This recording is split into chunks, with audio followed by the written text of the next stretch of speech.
Alpine Pharmaceuticals in association with Higher Secondary Principals Forum.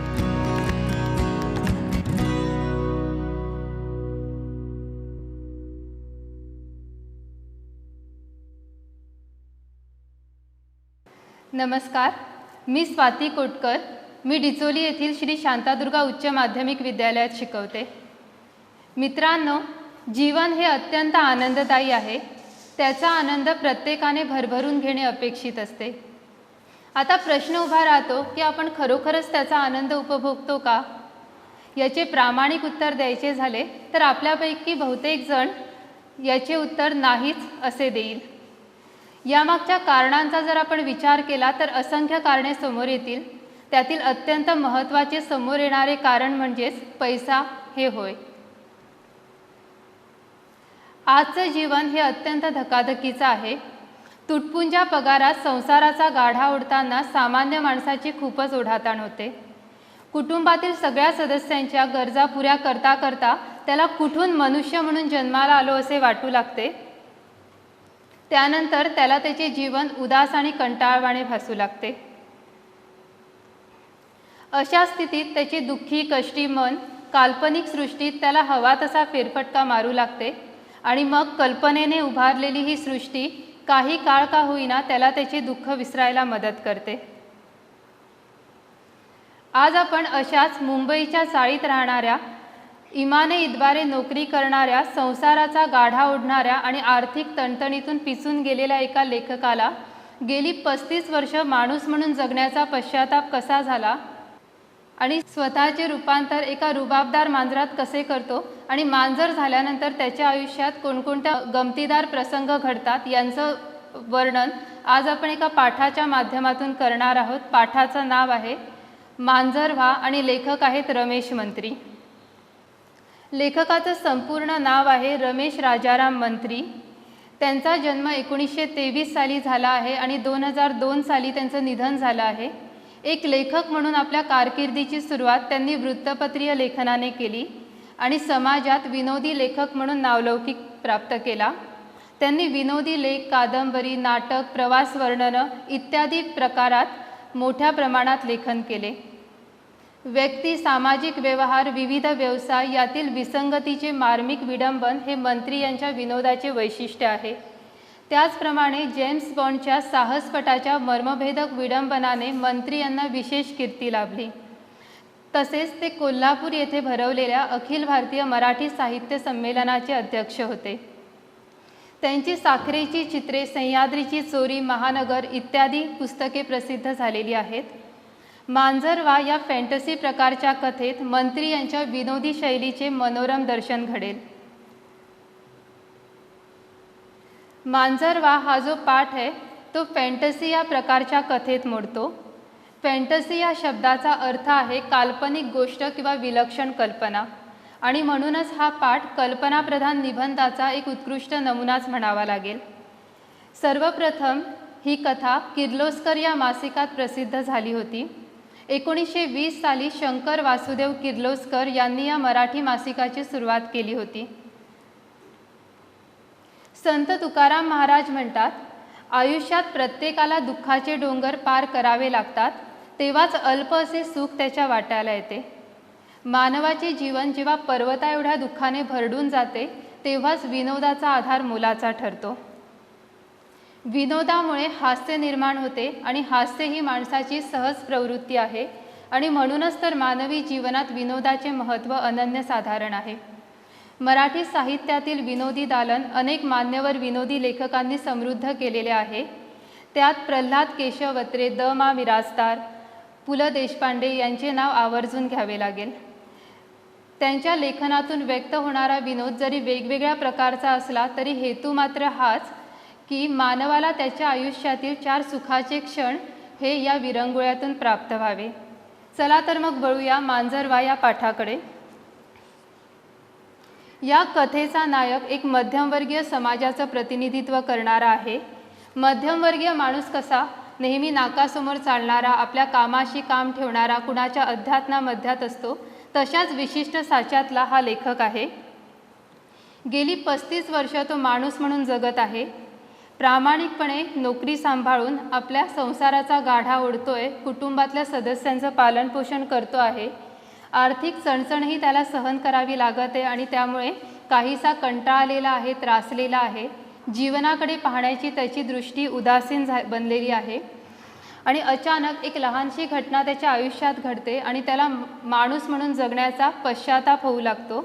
माणसाचा जन्म हा अत्यंत त्रासदायक असल्याचं त्याला वाटू लागतं आणि त्याउलट मांजराचा जन्म हा अत्यंत आरामदायक आहे असं त्याला वाटू लागतं आणि त्यामुळे तो स्वतःचं रूपांतर मांजरात करून घेण्याचा निर्णय घेतो. तर प्रसंग असा आहे, गेल्या मे महिन्यात लेखकाची बायको मुलांना घेऊन सुट्टी घालवण्यासाठी म्हणून गावी गेली होती.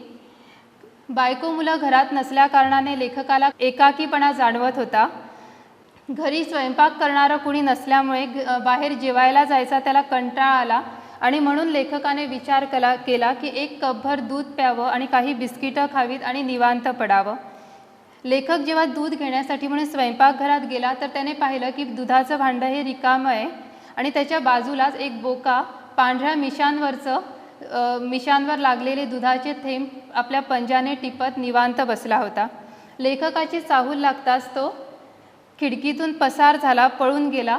त्याला पाहिल्यानंतर लेखकाच्या मनात विचार आला की काय बेट्याची मजा आहे पहा. आम्ही आपलं पहाटे उठावं, डोळे चुरचुरत असले, डोळ्यात झोप असली तरीसुद्धा दूधवाल्याकडनं दूध घ्यावं, दूध घेतल्यानंतर ते व्यवस्थित चांगलं तापवावं आणि तापवल्यानंतर दिवसभर ते जपवून ठेवावं आणि या बोक्याने जणू आपल्यासाठीच हे दूध ठेवलं असल्याच्या आविर्भावात यावं आणि सहज येऊन ते दूध पस्त करावं. हा म्हणजे माणसावरती या बोक्याकडनं किंवा मांजरांकडनं होणारा अन्याय आहे असं लेखकाला जाणवू लागतं आणि म्हणूनच या माणसाच्या जन्माचं काही खरं नाही असं लेखकाला वाटतं आणि त्यामुळे लेखकाच्या मनात अशी भावना व्यक्त होते की माणसाचं जीवन हे व्यर्थ आहे आणि लेखकाने ठरवलं की आता हा मनुष्य जन्म आपण त्यागायचा आणि मांजराचा जन्म आपण धारण करायचा. ठरल्याप्रमाणे लेखक दुसऱ्या दिवशी उठून एका जादूगाराकडे जातो आणि हा जो जादूगार आहे तो जादूचे वेगवेगळे प्रयोग करत असायचा असं लेखकाने ऐकलं होतं. त्याशिवाय त्याची अशीही ख्याती होती की तो माणसाचं रूपांतर त्यांना हव्या असलेल्या प्राण्यांमध्ये करतो. म्हणजेच जर एखाद्याला माकड व्हायचं असेल, एखाद्याला कुत्रा व्हायचं असेल तर त्यांचं रूपांतर तो त्या प्राण्यात करतो आणि म्हणूनच लेखकाने विचार केला की आपलंही काही जमतं का ते आपण पाहावं आणि लेखक त्या जादूगाराकडे गेला आणि जादूगाराला त्याने म्हटलं की मला मांजर व्हायचं आहे. जादूगार म्हणाला की ठीक आहे, पण तुम्हाला मांजर होण्यासाठी मला 50 रुपये द्यावे लागतील. आता पैसे कसे जमवायचे याचा लेखकाला विचार पडला, कारण लेखक हा मध्यमवर्गीय माणूस होता. महिन्याच्या शेवटी शिल्लक काही उरेलच याची शाश्वती त्याला देता येत नव्हती आणि म्हणूनच त्याने त्याच्यावरती एक उपाय शोधून काढला की 2-4 मित्रांकडनं जर आपण थोडे थोडे पैसे उसने घेतले, उधार घेतले तर 50 रुपये सहज जमण्यासारखे होते. पण लेखकाच्या मनात एक विचार आला की मांजर झाल्यानंतर जर आपल्याला त्या जन्माचा कंटाळा येऊ लागला आणि आपल्याला जर पुन्हा माणसात यावंसं वाटलं तर काय करायचं. आणि खबरदारी म्हणून, सावधगिरी म्हणून लेखकाने जादूगाराला तो प्रश्न विचारला की मला जर पुन्हा माणूस व्हायचं तर त्यावेळी तुम्हाला 100 रुपये द्यावे लागतील असे जादूगर सांगतो. मग लेखकाने विचार केला की हा सौदा काही जास्त महाग नव्हता. नाहीतरी एका महिन्याचा खर्च एका माणसाचा 200 ते 300 रुपये येतो आणि तेवढे मिळवायला त्याला कष्टही बरेच करावे लागतात. पण मांजराचं काय, मांजराला काही काम ना धंदा, मांजराचं आयुष्य हे अत्यंत सुखदायक आहे. कोणतंही काम न करता, कष्ट न करता ते दुसऱ्यांच्या घरात जाऊन त्यांच्या अन्नपदार्थांवर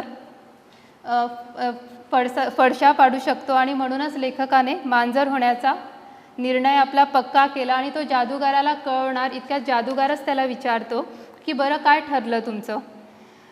मग लेखक म्हणतो की मला कबूल आहे, हा सौदा मला खूप पटलेला आहे आणि त्यामुळे मी मांजर होण्यासाठी रविवारी येऊ का, कारण तो सुट्टीचा दिवस आहे. पण लेखकाला जादूगर सांगतो की तुम्ही रविवारी या, पण रविवारी येताना तुम्ही 8च्या पूर्वी या, कारण मग फार गर्दी होते. म्हणजे जादूगाराच्या या बोलण्यावरनं आपल्या लक्षात येतं की समाजात अशी अनेक दुःखी माणसं आहेत, कष्टी माणसं आहेत की ते आपल्या जीवनाला अक्षरशः कंटाळलेली आहे आणि आपल्या या दुःखावरती उपाय शोधण्यासाठी म्हणून ते अशा पळवाटा शोधत या जादूगाराकडे येतात.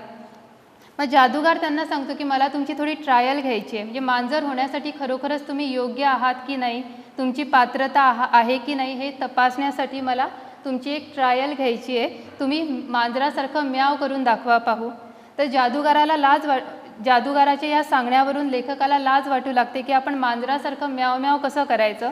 मांजर झाल्यानंतर गोष्ट वेगळी होती, पण आता माणूस असताना आपण म्याव म्याव केलं तर आपल्याला कोणी वेड्यात काढेल. तरी पण जादूगाराच्या सांगण्यावरनं लेखक ओशाळून एक अस्पष्ट किंवा अस्पष्ट आवाजामध्ये म्याव म्हणतो.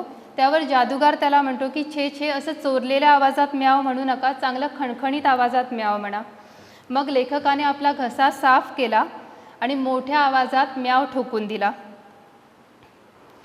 मग जादूगार त्यांनी संतुष्ट होत नाही आणि जादूगार लेखकाला सांगतो की आता असं करा, तुम्ही रविवारपर्यंत म्याव म्यावची प्रॅक्टिस करा आणि रविवारी मग पूर्ण तयारीनिशी या.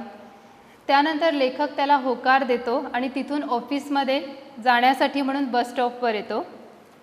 त्या दिवशी बसमध्ये खूपच गर्दी होती. लेखकाला कशीबशी बसायला जागा मिळाली. थोड्या वेळाने कंडक्टर आला आणि कंडक्टरच्या हातावर लेखकाने 4 आणे ठेवले आणि त्याच्याकडे तो उगाचच बघू लागला. आता खरं म्हणजे कंडक्टरला अपेक्षित होतं की त्याने म्हणजे एखाद्या पॅसेंजरनी किंवा उतारूने पैसे दिल्यानंतर आपलं उतरायचं ठिकाण सांगावं, पण तसं लेखकाने केलं नाही, कारण लेखक फक्त मांजर होण्याच्या विचारात गुंतलेला होता आणि त्यामुळे लेखक त्याला फक्त पाहत राहतो.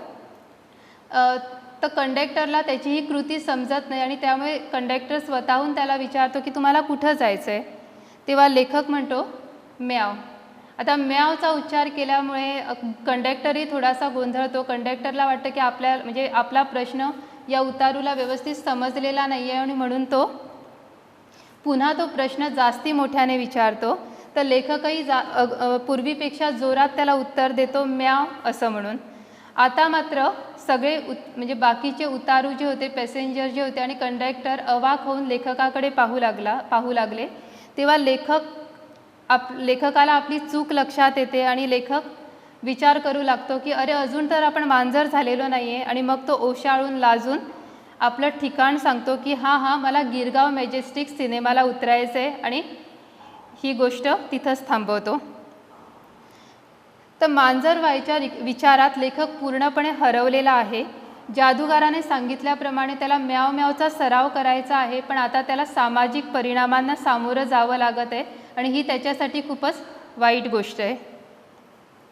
त्यानंतर लेखक कचेरीत जातो, म्हणजे ऑफिसमध्ये जातो आणि ऑफिसमध्ये गेल्यावर सुद्धा त्याच्याबरोबर असंच काही घडतं. लेखकाला भेटायला त्याचा एक मित्र येतो. आता मित्र आल्यावर लेखकाला त्याला चहा सांगायची असते, तर त्याला चहा सांगताना तो चहावाला पोराला बोलवतो आणि त्या चहावाल्याला सांगतो की 2 म्याव आण. आता 2 म्याव आण म्हटल्यावर चहावाल्याला ते लक्षात येत नाही आणि त्यामुळे तो विस्फारलेल्या डोळ्यांनी आश्चर्याने लेखकाकडे पाहत राहतो. तर आता आपली बाजू सावरण्यासाठी म्हणून लेखक त्याला दरडावून सांगतो की अरे म्याव म्हणजे चहा हे तुला माहीत नाही का. आणि मग तो बिचारा चहावाला निमूटपणे निघून जातो. त्यानंतर लेखकांचे साहेब म्हणजे बॉसचं असतो, तर लेखकाला आपल्या कॅबिनमध्ये बोलवतो आणि कॅबिनमध्ये बोलावून तो त्याला सांगतो की एका फर्मला तुला पत्र लिहायचं आहे आणि पत्रामध्ये काय काय लिहायचं ते लेखकाला तो साहेब समजावून सांगतो. आणि म्हणजे साहेबांनी सांगितलेलं लेखकाला समजतं, पण आता जेव्हा साहेब त्याला समजलं आहे की नाही हे विचारण्यासाठी पुन्हा विचारतात की काय लिहायचं ते लक्षात आलं ना तुझ्या. तेव्हा लेखक उत्तर देतो म्याव. आता पुन्हा पुन्हा म्याव म्याव म्हटल्यामुळे साहेबही कंटाळतात. साहेबांना एकदम राग येतो आणि म्हणजे आता बाकीचे तरी समजून घेतात, पण साहेब काही समजण्याच्या मनस्थितीत नसतात आणि त्यामुळे साहेबांचा पारा पडतो आणि लेखकाला साहेबांकडून ओरडा खावा लागतो. आणि साहेब मग लेखकाला भरपूर रागवतात, पण लेखक बिचारा आपला एक शब्दही न उच्चारता साहेबांच्या कॅबिनमधून बाहेर पडतो. आता लेखक ठरवतो की आपल्याला जिथं कोणी ओळखणार नाही अशा ठिकाणी जायचं आणि म्याव म्यावची प्रॅक्टिस करायची.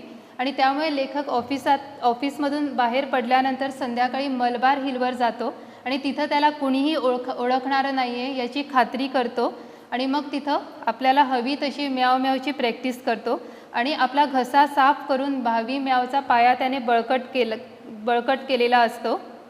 त्यानंतर 2 दिवसात लेखकाने पैशांचा बंदोबस्त केला आणि मोठ्या उत्साहाने मांजराचे आयुष्य जगण्याच्या तो तयारीला लागला. प्रथम त्याने खबरदारी घ्यायची ठरवली आणि म्हणूनच त्याने ऑफिसमध्ये सांगितले की मी 1 महिन्याची रजा घेतोय म्हणजे ऑफिसमध्ये सहकाऱ्यांमध्ये ती चर्चा व्हायला नको की हा लेखक कुठं गेला, काय झालं. ही चर्चा बंद करण्यासाठी त्याने तिथं पूर्णविराम दिला. आणि त्यानंतर शेजाऱ्या-पाजाऱ्यांनाही त्याने सांगितलं की ऑफिसच्या कामानिमित्त मी महिनाभर दिल्लीला जातो आहे आणि त्यामुळे मी महिनाभर इथं असणार नाही, म्हणजे तिथंही कोणी बोलणारं नाही याची त्यांनी खात्री करून घेतली. आणि मग लेखकाने स्वतःशीच ठरवलं की महिन्याभराच्या अनुभवाने जर मांजराच्या आयुष्याचा अगदीच कंटाळा आला तर पुन्हा माणूस व्हायचं, नाहीतर आणखी वाटेल तितका वेळ मांजर म्हणूनच जगायचं असं त्याने ठरवलं होतं. आणि तसं पाहिलं तर त्याची बायको मुलंसुद्धा 1 महिन्यानंतर घरी परतणार होती आणि त्यामुळे लेखकाच्या मांजर जन्मास हा काळ अगदीच योग्य होता असं लेखकाला वाटलं. अगदी सकाळीच लेखक त्या जादूगाराकडे गेला आणि पैसे त्याच्या हातावर ठेवले आणि लेखकाने त्याला पुन्हा सांगितले की तुम्हाला आठवत असेलच की मला, तर त्याचं बोलणं पूर्ण होण्याअगोदरच जादूगर त्याला तोडत म्हणतो की हा तुम्हाला माकड व्हायचं आहे. मग लेखक जरा आश्चर्यचकित होतो. लेखकाला तर मांजर व्हायचं होतं, त्याने सरावही केली म्याव म्यावचा सरावही केला होता आणि म्हणूनच लेखकाने त्याला पुन्हा एकदा स्पष्ट केलं की मला मांजर व्हायचं आहे, तुम्ही चुकून मला माकड कराल आणि मग माझी सगळीच पंचायत करून टाकाल. मग जादूगराला त्याला मांजर व्हायचं आहे, माकड व्हायचं आहे की कुत्रा व्हायचं आहे याच्याशी कसलेही घेणं देणं नसतो. जादूगर त्याला म्हणतो की ठीक आहे, मांजर काय नाही माकड काय, दोन्हीचा दर एकच आहे. आणि मग त्या जादूगाराने आपला काळा झगा अंगावर चढवला आणि मग तो कसला तरी मंत्र पुटपुटू लागला. मंत्र झाल्यावर तो म्हणाला, आता त्या पलीकडच्या खोलीत चला. लेखक जादूगाराच्या मागे त्या पलीकडच्या खोलीत गेला तर ती खोली पूर्णपणे अंधारमय होती. आत गेल्यावर 5-7 मिनिटांनी लेखकाला त्याने हात टेकून उभे राहायला सांगितले. जादूगाराने सांगितल्याप्रमाणे लेखकाने तसेच केले. मग जादूगाराने लेखकाभोवती प्रदक्षिणा घातल्याचा त्याला भास झाला आणि एका क्षणात लेखकाचे शरीर एकदम लहान झाले. त्याच्या हातापायाचे तळवे मऊ मऊ लागू लागले. शेपटीचा जडपणा त्याला जाणवू लागला. त्याने खात्री करून घेण्यासाठी आपले अंग चाटून पाहिले तर अंगावर मऊ मऊ केस होते. पंजाने त्याने आपले तोंड पुसून घेतलं तर थोड्याच पण लांब लांब मिशा त्याला लागू लागल्या. लेखक जादूगाराला विचारण्यासाठी म्हणून बोलण्याचा प्रयत्न करू लागला तर म्याव या शब्दाखेरीज कोणताच शब्द त्याच्या तोंडून उमटेना. आणि सगळ्यात मोठं आश्चर्य म्हणजे पूर्वीच्या खोलीत अगदी गडद अंधार होता, त्या खोलीत लेखकाला दिवा न लावताही आता चक्क दिसू लागलं. त्यानंतर जादूगार त्याला म्हणतो की ठीक आहे, तुमचं काम आता झालं, तुम्हाला जर पुन्हा माणसात यायचं असेल, माणूस व्हायचं असेल तेव्हा 100 रुपये घ्या आणि माझ्याकडे या. नव्याने मांजर झालेला लेखक खूपच खुश होता. आता आजपासून ऑफिस नाही, काम नाही, खाण्यापिण्याची चिंता नाही, पैशांची फिकीर नाही की काही नाही, महिनाभर चैन, नुसती चैन. त्यानंतर लेखक आपल्या खोलीजवळ आला आणि पाहतो तो दाराला कुलूप होते. नंतर लेखकाच्या लक्षात आले की लेखकाने खोली बंद करत असताना त्याला कुलूप लावून ती किल्ली शेजारच्या देसाई काकूंकडे दिली होती. पण मांजर झालेल्या लेखकाला ती किल्ली आता देणं शक्य नव्हतं, कारण देसाई काकू मांजर झालेल्या लेखकाला ओळखत नव्हत्या आणि म्हणूनच त्याने तो विचार टाळला. आणि मग त्याच्या लक्षात आलं की मांजर झाल्यानंतर ही गोष्ट घडेल अशी लेखकाला खात्री होती आणि म्हणूनच त्याने मुद्दामून आपल्या खोलीची मागची खिडकी उघडी ठेवली होती. पण प्रश्न होता की त्या खिडकीतनं आत जायचं म्हणजे कोणाच्या तरी खोलीतनं आत प्रवेश करणं गरजेचं होतं. त्यांच्या खिडकीतनं उडी मारून त्याला आपल्या खोलीतल्या खिडकीपर्यंत पोहोचायचं होतं आणि म्हणूनच लेखकाने देसाई काकूंच्या घरातनं जाण्याचा विचार केला. तो देसाई काकूंच्या घरात शिरला तर देसाईने एक मांजर घरात शिरल्यामुळे एकदा शुकशुक केलं, पण त्यांच्याकडे या लेखकाने दुर्लक्ष केलं आणि तो स्वयंपाकघरात घुसला. तर त्या स्वयंपाकघरात देसाईन काकू नारळ किसीत होत्या. एक मांजर आपल्या घरात आलेलं पाहून त्यांनी करवंटीचा एक तुकडा उचलला आणि तो लेखकावर मारला. लेखकाने तो करवंटीचा तुकडा चुकवला आणि त्यांचा नेम चुकवून तो खिडकीतून उडी मारून आपल्या खिडकीपर्यंत आला आणि त्याने फरशीमधून आत उडी मारली. आता तो आपल्या खोलीत होता आणि त्यामुळे लेखकाला अगदी मोकळं मोकळं वाटू लागलं. फडताळ उघडून त्याने बिस्किटांची बरणी पालथी केली. बिस्किटे फस्त केल्यानंतर त्याने आपला मोर्चा दुधाच्या भांड्याकडे वळवला.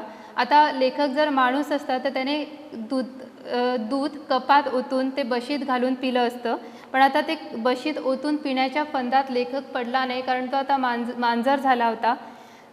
आणि त्यामुळे त्याने सरळ सरळ त्या दुधाच्या भांड्यातच तोंड खुपसलं आणि चटचट आवाज करीत त्यांनी ते दूध पिऊन टाकलं. आणि आता जरा विश्रांती घ्यावी असं लेखकाला वाटू लागलं आणि मग तो पलंगावर आला आणि आपले चारी पाय पोटाशी घेऊन तो डोळे मिटून पडून राहिला. पण अचानक त्याच्या मनात एक विचार आला आणि त्याला वाटलं की आता आपलं सगळंच चुकलं, कारण मांजर होण्याचा उद्देश वेगळा होता, पण त्यांनी जी कृती आत्ता केली होती, आपल्याच घरातल्या खाद्यपदार्थांचा त्यांनी फडशा पाडला होता, तर ही कृती त्याची चुकीची होती. कारण मांजर होण्याच्या मागे एकच उद्देश होता की विरंगुळा मिळावा आणि त्याशिवाय आपले पैसे वाचवावे, आणि आपल्याच घरातले खाद्यपदार्थ जर फस्त करायचे असतील तर मांजर होण्याचा हा निर्णय आपल्याला चुकलेला आहे असं त्याला वाटलं. आणि म्हणूनच त्याने ठरवलं की आता इतरांच्या घरातल्या खाद्यपदार्थांचा फडशा पाडायचा आणि त्यानंतरच त्याचं अशांत मन शांत झालं. तर लेखकाने तासभर डुलकी घेतली असेल, तर तो जेव्हा उठला आणि त्याने जांभई दिली तेव्हा डोळे उघडल्यावर त्याच्या लक्षात आलं की त्याच्या पलंगाच्या एका कोपऱ्यात एक मनी नावाची मांजर बसली होती. म्हणजे तिचं नाव मनी होतं. ती मांजर खूपच सुंदर होती. तर मांजरीनंही इतकी सुंदर असू शकते हे लेखकाला प्रथम त्यावेळी कळलं. तिची प्रसन्न मुद्रा, सुंदर नाजूक मिशा, गुलाबी ओठ, मोहक डोळे, गुबगुबीत अंग या साऱ्यांनी लेखकाच्या मनावर तिची भलतीच छाप पाडली. तर तिला पाहिल्यानंतर लेखक उभा राहिला. तिच्याकडे मधाळ पण अविश्वासाच्या नजरेने त्याने पाहिलं आणि तिनेही लेखकाकडे पाहत परकेपणानं विचारलं की काय बोके बुवा, या भागात तुम्ही नवीनच आलेले दिसतात. मग लेखकही तिला उत्तर देतो की हो, मी नवीनच या भागात आलेलो आहे. आणि त्यानंतर ती त्या लेखकाला विचारते की तुम्ही यापूर्वी कुठं राहत होता. तेव्हा लेखक उत्तर देतो की तिकडे धोबी तलावाकडे एका म्हाताऱ्या पारशिणीकडे मी राहत होतो, पण मला तिथं खूपच कंटाळा आला आणि ती मालकीनंही फार दिवस जगेल असं मला वाटलं नाही, आणि त्यामुळे फिरत फिरत मी इथं आलो.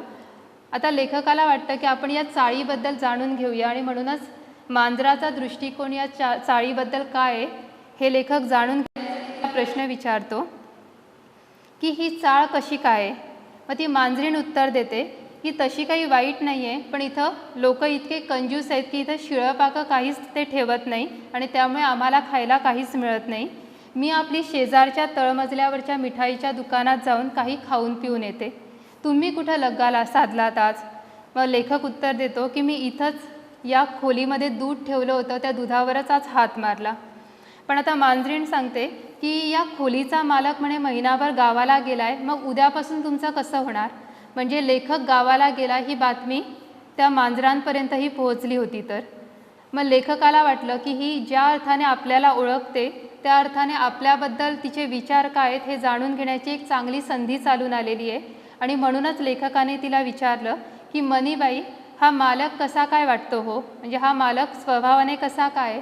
तेव्हा ती मनी मांजरीण हसून उत्तर देते की ईश्य बावळट आहे नुसता. ती लेखकाला सरळ तोंडावरती सांगते की हा मालक एकदम बावळट आहे. कधी फडताळच उघडं टाकून जातो, तर कधी दुधावर झाकणच ठेवत नाही. विसरभोळा तर इतका आहे की त्याची बायको खिशातून पैसे काढते ते सुद्धा त्याच्या लक्षात येत नाही. म्हणजे लेखकाला समजतं की त्याच्या मागून घरामध्ये कोणकोणते प्रकार चालतात, आणि त्यामुळे लेखकाला हेही समजतं की त्याची बायको त्याच्या घरात म्हणजे त्याच्या खिशातनं न सांगता पैसे काढते ते. आणि अचानक बोलता बोलता ती घाबरली आणि घाबरून उठून उभी राहिली आणि लेखकाला म्हणाले की अहो पळा पळा, उठा आणि धावा लवकर. मग लेखक चटकन उठला, पण का पळून जायचं हे लेखकाला समजत नव्हतं. त्याने इकडं तिकडं पाहिलं तर खिडकीतून एक काळा बोका त्याला रागाने पाहत असल्याचं दिसलं. त्याचे ते धूड आणि उग्र चेहरा पाहून आता लेखकाला पळून जाणं भागच आहे हे त्याच्या लक्षात आलं. इतक्यात त्या काळ्या बोक्याने आत उडी टाकली आणि लेखकाने चपळाईने पळत जाऊन खिडकीबाहेर उडी घातली. गॅलरीतल्या एका कोपऱ्यात पळून जात असताना लेखकाला एक मांजरीण दिसली आणि ती पाटीलबाईंची भाटी मांजरीण होती. ती उन्हात बसली होती. तर तिने बारीक डोळे करून लेखकाकडे एकदा पाहिले, कारण कोणीतरी नवखा बोका आता त्यांच्या चाळीमध्ये दाखल झाला होता. तिने लेखकाचे लक्ष वेधण्यासाठी म्हणून शुकशुक केले. लेखकही शेपटी हलवीत तिच्याकडे गेला तेव्हा आपुलकीने तिने म्हटले की बसा की पाहुणा जरा उन्हाला. लेखकानेही आपलं अंग उन्हात पसरलं आणि ऊन शेकत तो तिथं बसून राहिला. ती किंचित लेखकाकडे सरकली आणि आपल्या प्रेमळ पंजाने त्याच्या पाठीवर गुलाबी ओरखडे काढत म्हणाली, काय हो पाहुणं, मगाशी त्या पलंगावर अगदी गुलगुलीत गप्पा मारीत होता की मनीबरोबर? मग तो काळा बोका आल्याबरोबर तुम्ही असं घाबरून पळून का हो आलात? मग लेखकाला आता लाज वाटू लागते, म्हणजे त्याच्या लक्षात येतं की आपण घाबरून पळून गेलो हे या मांजरिणीच्या लक्षात आलं आणि म्हणूनच तो आपली बाजू राखण्यासाठी म्हणून सांगतो की पळून अगं छट, मला त्या हलवायाच्या घरात ठेवलेल्या खव्याची एकदम आठवण झाली आणि मी चटकन तिथून निघून आलो, एवढंच. लेखकाने फुशारकीने तिला उत्तर दिले. आणि जेव्हा ती म्हणजे ती भाटी मांजरीण म्हणते की तू मनीबरोबर पलंगावर बसून गप्पा मारत होता, ती गोष्ट लेखकाला खटकली, कारण तो स्वतःच्या पलंगावर स्वतःच्या घरात बसला होता आणि म्हणूनच तो तिला म्हणतो की मी काही कुणाच्या बापाच्या पलंगावर बसलो नव्हतो, मी माझ्या स्वतःच्या मालकीच्या पलंगावर बसलो होतो. आता इथं लेखक अर्थातच विसरलेला आहे की तो आता मांजर झालेला आहे आणि मांजर काही स्वतःचा पलंग बाळगत नाही. आणि त्यामुळे अविश्वासाच्या सुरात भाटी मांजरीण म्हणाली की असं का, मी नव्हतं बाई हे ऐकलं कधी.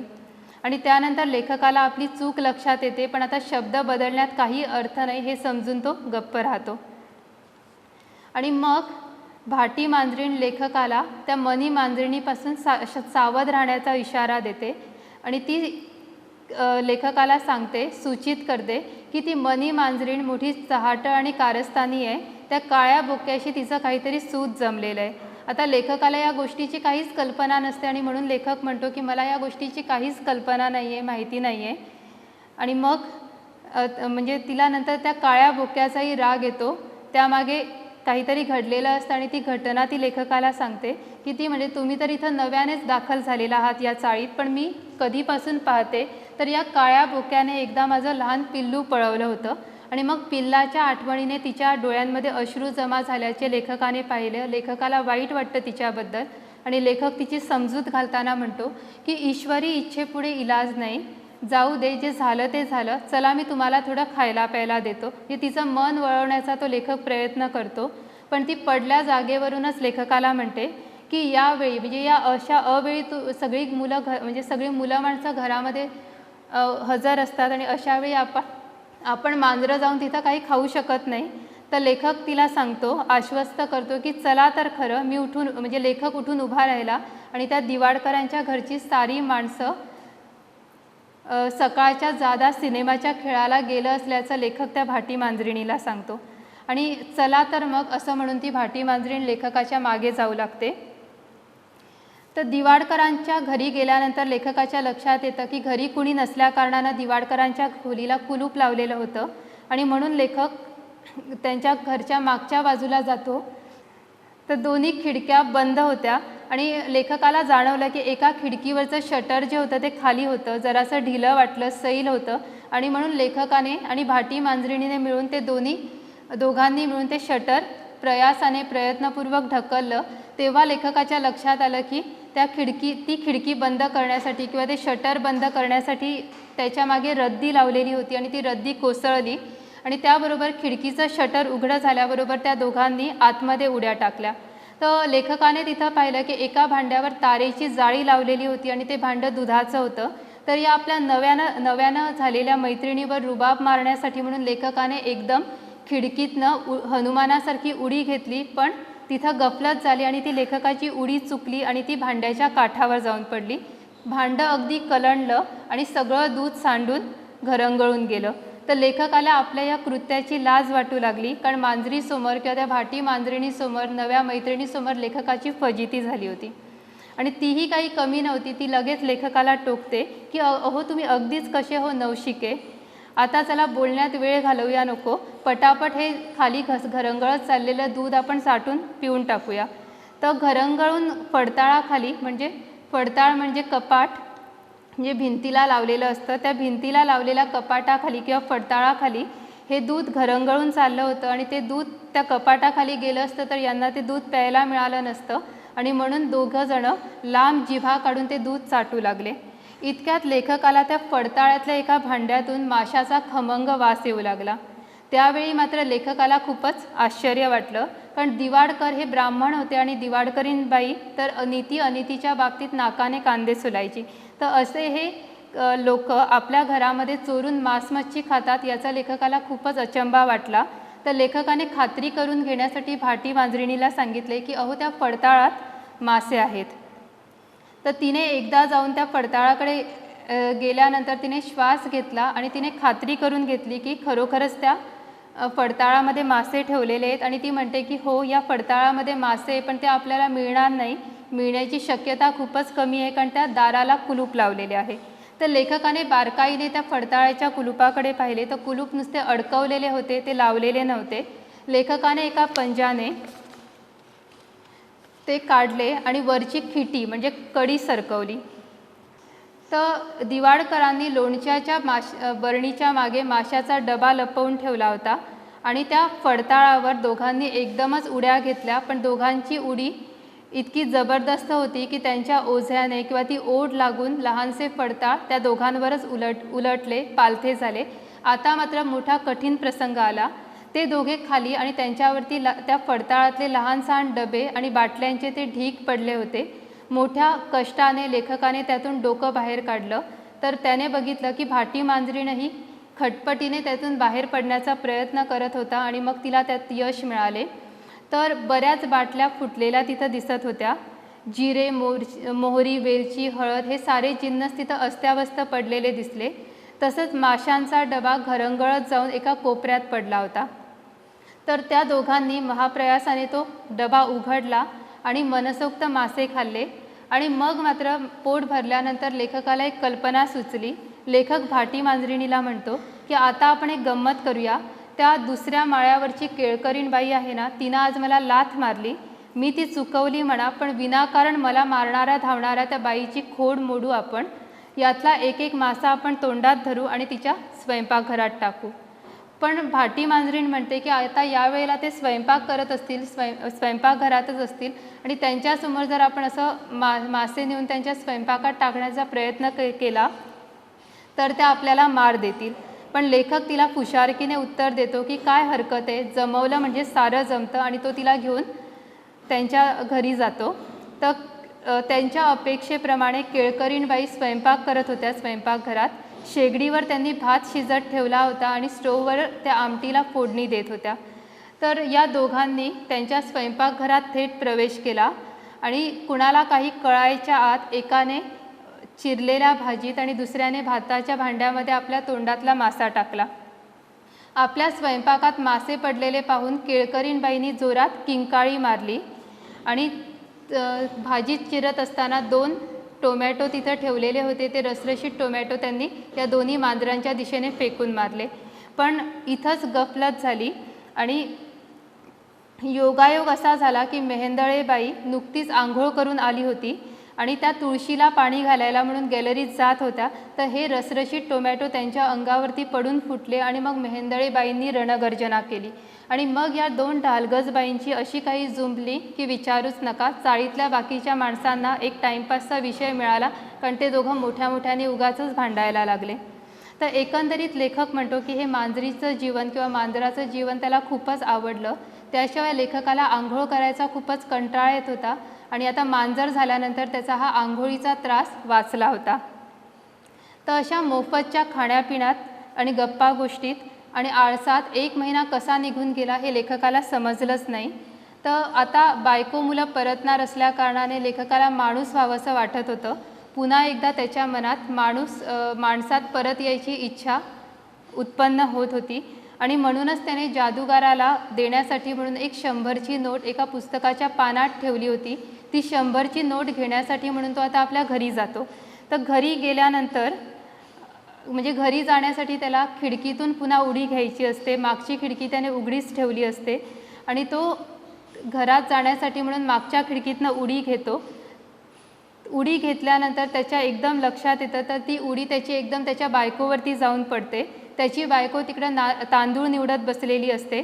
तिच्या अंगावरच हा लेखकरूपी मांजर पडल्यामुळे ती मोठ्याने किंचाळते.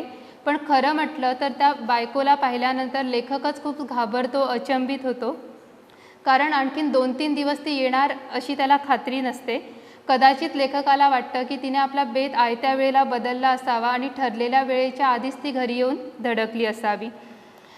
तर सकाळ झाल्यावर लेखक जादूगाराकडे जातो, पण तो जादूगार आता कुठेतरी गावाला गेलेला असतो आणि लेखकाला आता भीती वाटते की तो जर परत आलाच नाही तर आपल्याला कायम मांजर बनूनच राहावं लागेल. आणि म्हणूनच तो जीव मुठीत घेऊन आणि संध्याकाळपर्यंत तोंडात ती 100ची नोट धरून तो तिथंच बसून राहतो. पण शेवटी तो जादूगार पुन्हा परततो आणि 15 मिनिटात त्याला पुन्हा मंत्र पुटपुटून त्याला पुन्हा एकदा माणसात आणतो. आता लेखक घरी जातो आणि घरी गेल्यानंतर आपली बायको मुलं इतक्या लवकर परत कशी आली याबद्दल खोटी खोटी उत्सुकता दाखवतो. तर त्यावर बायको स्पष्टीकरण देते की अहो सुट्टीच्या शेवटी गाड्यांना खूपच गर्दी असते, त्यातच सोबत मिळावी म्हणून आले लवकर.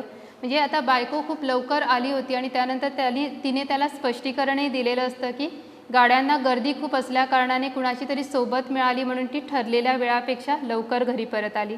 पण आता लेखकाला खरं म्हणजे माहीत असतं की ती का लंगडते, पण तरीही लेखक खोट्या उत्सुकतेने तिला विचारतो, अगं पण अशी लंगडतेस कशाला?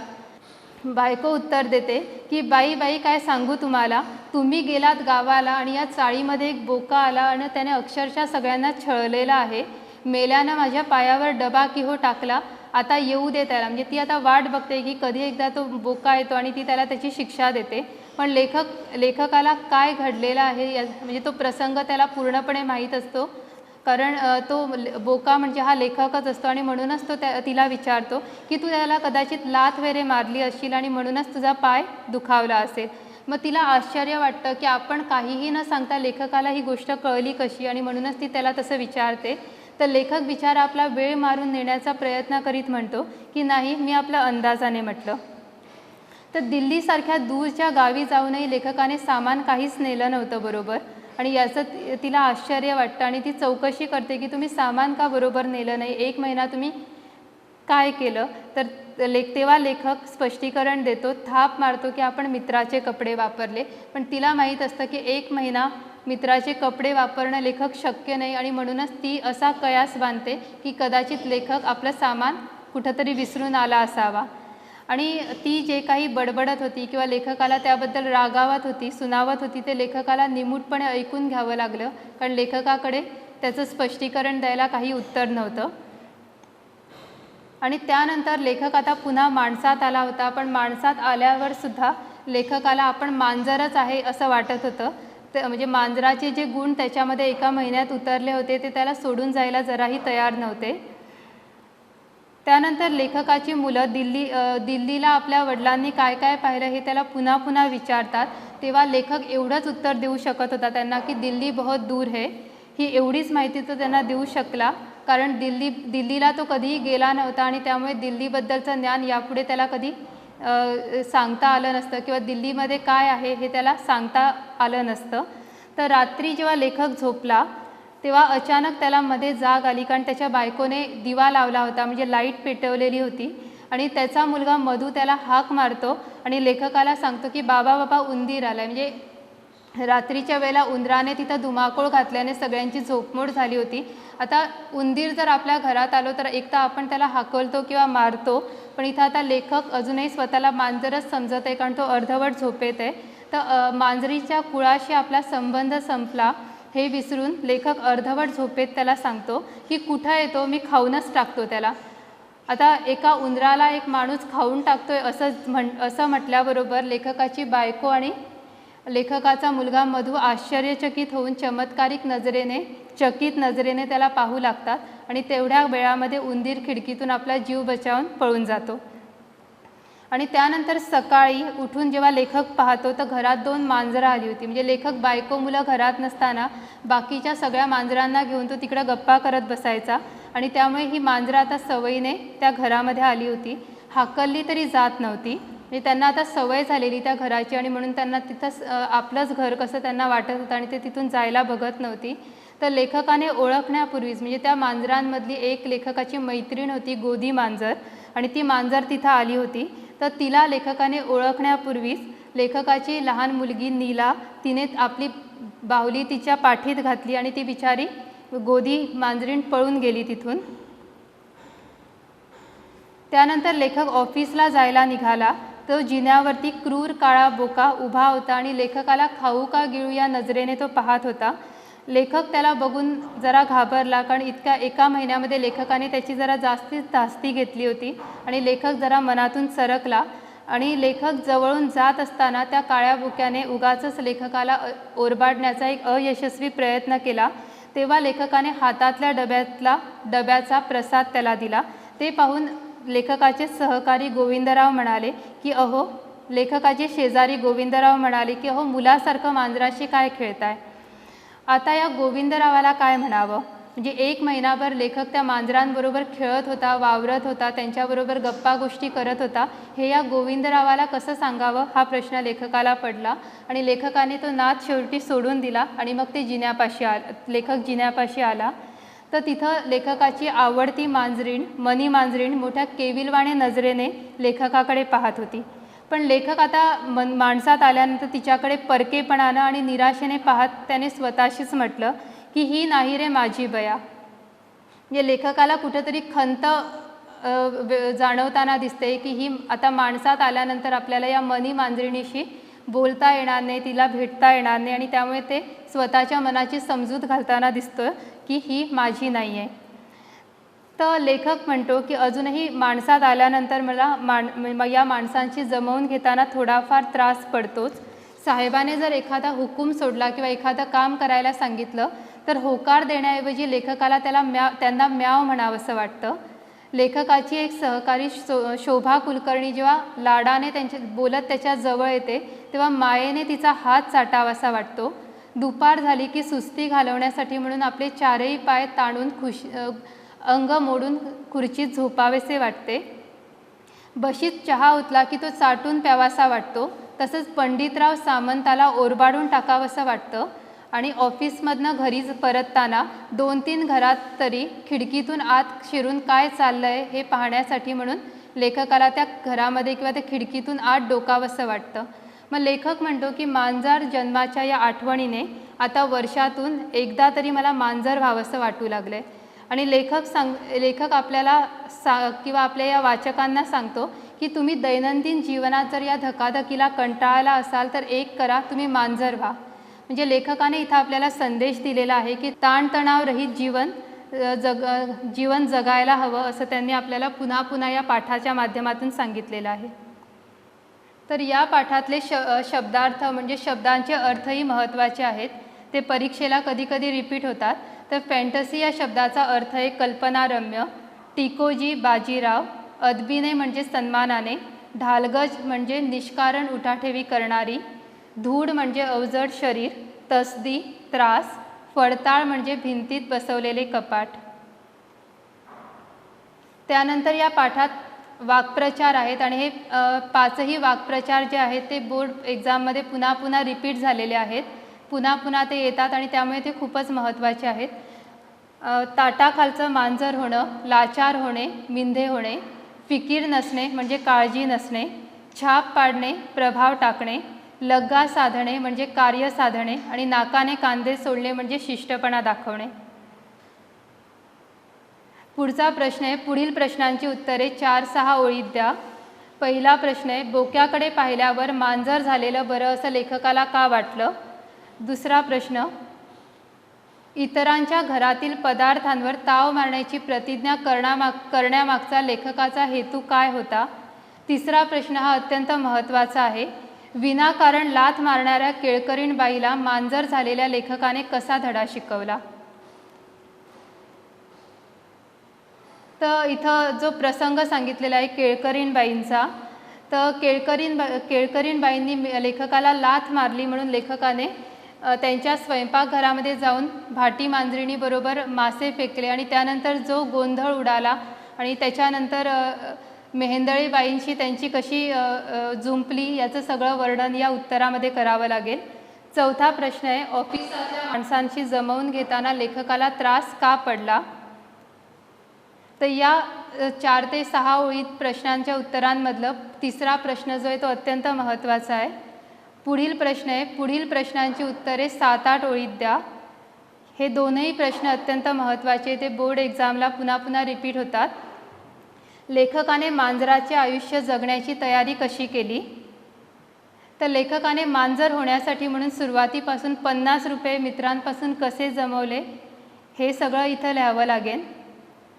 आणि त्यानंतर लेखकाने जादूगाराकडे जाऊन त्याला विनवणी केली, 50 रुपये देऊन तो मांजर झाला.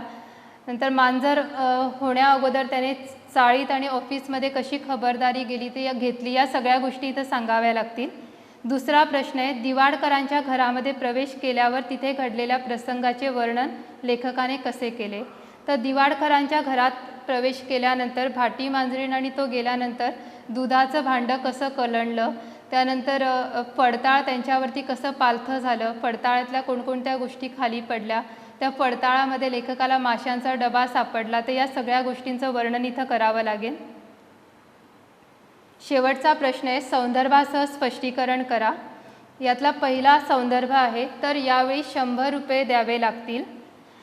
तर या संदर्भाचं उत्तर कसं लिहायचं माहीत असेल सगळ्यांना. तर पहिल्यांदा संदर्भ लिहायचा, म्हणजे संदर्भामध्ये हे वाक्य कुठल्या पाठात आलेलं आहे, हे वाक्य कोणी कोणास म्हटलं आहे ते लिहायचं आणि कुठल्या अनुषंगाने, त्याच्यातली विशेषता काय ते स्पष्ट करायचं आहे.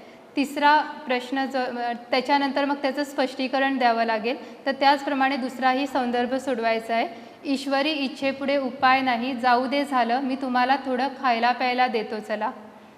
तर या दोन्ही संदर्भाचं उत्तर अशा प्रकारे लिहायचं आहे. Thank you. Prudent Scholars, powered by Lupin Pharmaceuticals. अब आपकी सुरक्षा आपके हाथों में. ल्यूपी सेफ हैंड सैनिटाइजर, आपका और चेन्नई सुपर किंग्स का फर्स्ट लाइन ऑफ डिफेंस. अब आपकी सुरक्षा आपके हाथों में. ल्यूपी सेफ हैंड सैनिटाइजर, आपका और चेन्नई सुपर किंग्स का फर्स्ट लाइन ऑफ डिफेंस. अब आपकी सुरक्षा आपके हाथों में. ल्यूपी सेफ हैंड सैनिटाइजर, आपका और चेन्नई सुपर किंग्स का फर्स्ट लाइन ऑफ डिफेंस.